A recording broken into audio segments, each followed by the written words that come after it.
Assalamualaikum warahmatullahi wabarakatuh. Ini saya bawa beberapa nasihatnya Imam Malik kepada Imam Syafi'i. Sesungguhnya Allah telah menganugerahkan cahaya di dadamu, maka jangan engkau padamkan dengan maksiat. Jadi Imam Syafi'i ini kan salah satu muridnya yang top, yang pinter, yang nanti jadi teman diskusi yang luar biasa. Dan Imam Malik ngerti benar bahwa ilmu itu cahaya, maka orang-orang pinter adalah orang-orang yang bercahaya, yang menerangi sekelilingnya.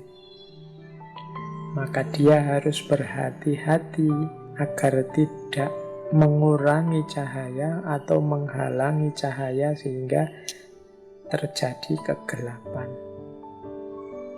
Apa yang mengurangi intensitas cahaya dan juga mengubah cahaya jadi kegelapan? Maksiat. Jadi Imam Malik berpesan, tolong engkau ini orang yang bercahaya karena Allah menganugerahkan cahaya di dadamu. Jangan engkau padamkan cahaya itu dengan maksiat. Semakin kita melakukan maksiat, semakin cahaya itu terhalang dan kita akan gelap. Dan tidak usah teman-teman tanya ya maksiat itu apa saja Pak. Semua jenis maksiat, dan insya Allah teman-teman ngerti mana yang maksiat. Kalau lupa ya buka lagi kitab-kitabnya, ngaji-ngajinya dulu. Bidayatul Hidayah apa-apa tentang dosa-dosa kecil maupun dosa-dosa besar. Itu yang bisa menggelapkan hidup kita, menjauhkan kita dari cahayanya Allah. Oke, kalau ini teman-teman insya Allah sudah ngerti. Terus ada nasihat lagi terkenal dari Imam Malik pada Imam Syafi'i. Jadilah engkau orang yang paling banyak diam di antara manusia. Jika mereka benar, ikutlah di dalamnya, dan jika mereka salah, jangan ikuti mereka. Ini mungkin penting juga nasihat buat kita ya. Kita hari ini kan tidak betah untuk diam.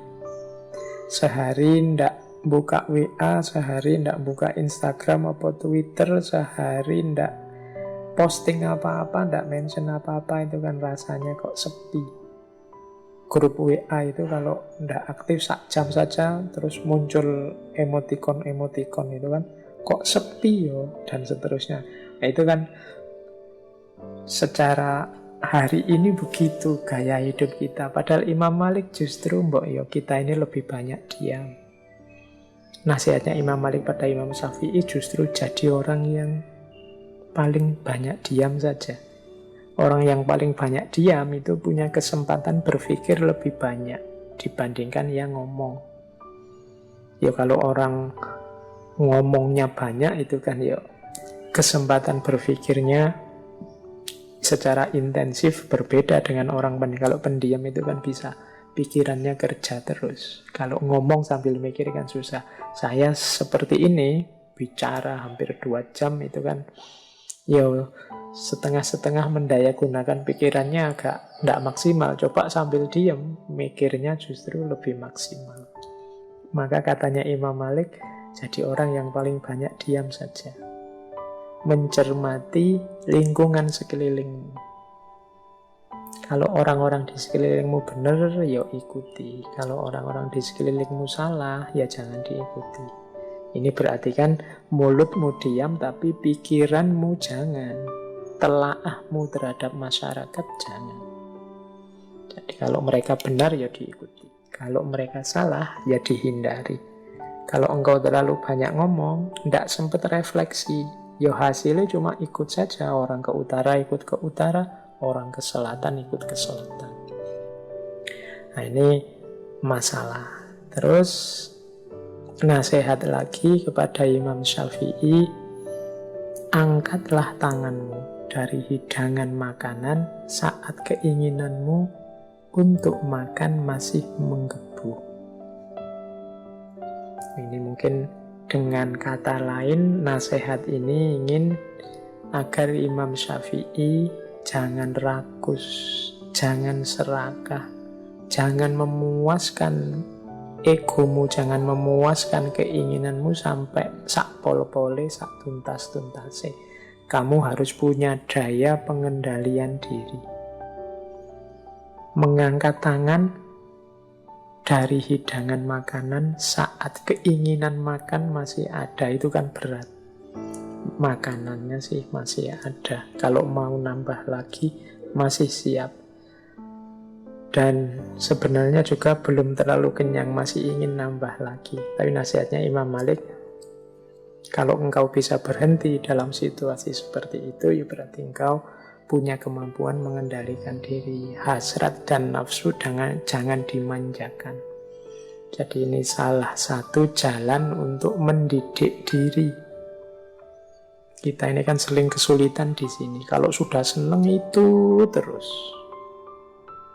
Mungkin di antara teman-teman ada yang maniak game, ya game online apa game apa. Itu kan terus. Coba nasihatnya Imam Malik ini dijalankan. Keinginan main gamenya masih menggebu-gebu, kuotanya masih banyak, tapi ya saatnya berhenti ya berhenti. Jadi kemampuan mengendalikan diri. Nah, ini nasihat-nasihat penting ini saya pilih dari Imam Malik pada Imam Syafi'i yang menurut saya relevan untuk kita ikuti juga hari-hari ini. Oke, ini Imam Malik dan Imam Syafi'i ini kan guru murid, sama-sama pinter, sama-sama luar biasa. Dalam banyak pandangan mereka ini berbeda. Tapi tetap Imam Syafi'i menghormati Imam Malik. Imam Malik menyayangi Imam Syafi'i.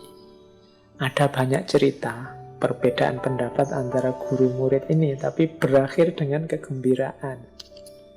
Berakhir dengan kebahagiaan semuanya. Ini perlu kita teladani. Berbeda tidak harus konflik. Jadi ada cerita begini. Jadi suatu ketika Imam Malik ini bilang pada Imam Syafi'i pandangannya tentang rezeki. Katanya Imam Malik, rezeki itu datangnya tanpa sebab. Orang itu cukup bertawakal pada Allah, nanti Allah akan memberi rezeki. Rumusnya, katanya Imam Malik, lakukan yang menjadi bagianmu, selanjutnya biarkan Allah mengurus yang lainnya. Ini Imam Malik mengikuti hadis, kalau sabdanya Rasulullah, kalau kalian bertawakal pada Allah, sebenar-benarnya tawakal, Allah akan memberikan rizki kepada kalian, sebagaimana rizki kepada burung yang pergi dalam keadaan lapar, lalu pulang dalam keadaan kenyang. Jadi pendapatnya Imam Malik, rezeki itu tidak usah dicari, cukup orang itu jalankan tugasnya dengan baik. Yang guru jadi guru dengan baik, dosen jadi dosen dengan baik, yang tani ya kerjakan lahannya dengan baik, sudah. Rezekinya apa, berapa, seperti apa, itu urusannya Allah dan akan datang sendiri. Nah, ini pendapatnya Imam Malik. Nah, Imam Syafi'i punya pendapat yang berbeda kepada gurunya.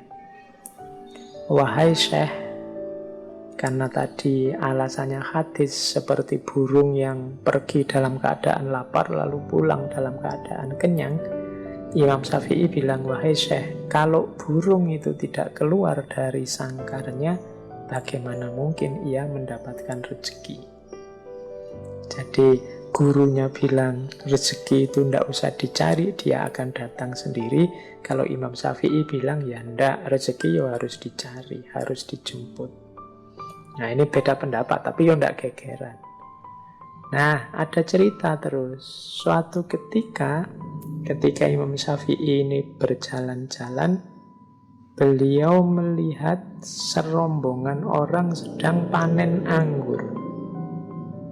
Wah, terus Imam Syafi'i, wah, ini ada kesempatan untuk dapat rezeki. Imam Syafi'i terus membantu panen anggur itu, membantu orang panen. Nah, setelah panen selesai, Imam Syafi'i diberi imbalan beberapa ikat anggur sebagai balas jasa. Wah, ini seneng Imam Syafi'i ini dapat anggur, lumayan ini. Selain dapat anggur ini, saya mau menunjukkan ke guruku bahwa teoriku yang lebih benar. Datanglah Imam Syafi'i dengan membawa anggur pada Imam Malik.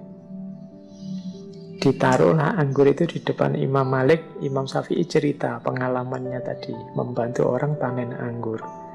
Terus Imam Syafi'i bilang, seandainya saya tidak keluar dari pondok kita ini dan melakukan sesuatu membantu orang manen, ya tentu saja anggurnya tidak akan pernah nyampe di tangan saya ini yang kita makan bareng-bareng ini. Kalau saya diam saja, ya anggurnya tidak datang. Mendengar kalimatnya Imam Syafi'i ini, Imam Malik ya tersenyum. Kemudian dia ngincipi anggurnya. Loh, hari ini tuh aku ndak keluar kemana-mana. Aku yo ngajar saja, seperti biasa. Tapi tadi tuh aku mikir, alangkah nikmatnya ya kalau panas-panas gini ada anggur datang. Tiba-tiba engkau datang sambil bawa beberapa ikat anggur. Loh, bukankah ini bener aku toh? Lakukan yang jadi bagianmu, rezeki urusannya Allah. Nah, jadi dua orang guru murid pendapatnya beda, masing-masing membawa bukti. Akhirnya bagaimana? Akhirnya dua-duanya sama-sama tertawa, sama-sama senang menikmati anggur bersama-sama. Ini adabnya orang beda pendapat. Berakhir dengan gembira, berakhir dengan bahagia, saling tertawa bersama. Semoga kita juga begitu. Kita ini susah sekali kalau beda pendapat diakhiri dengan bahagia bersama, tertawa bersama. Sering-seringnya kita itu kalau beda pendapat berakhir dengan konflik, nambah musuh.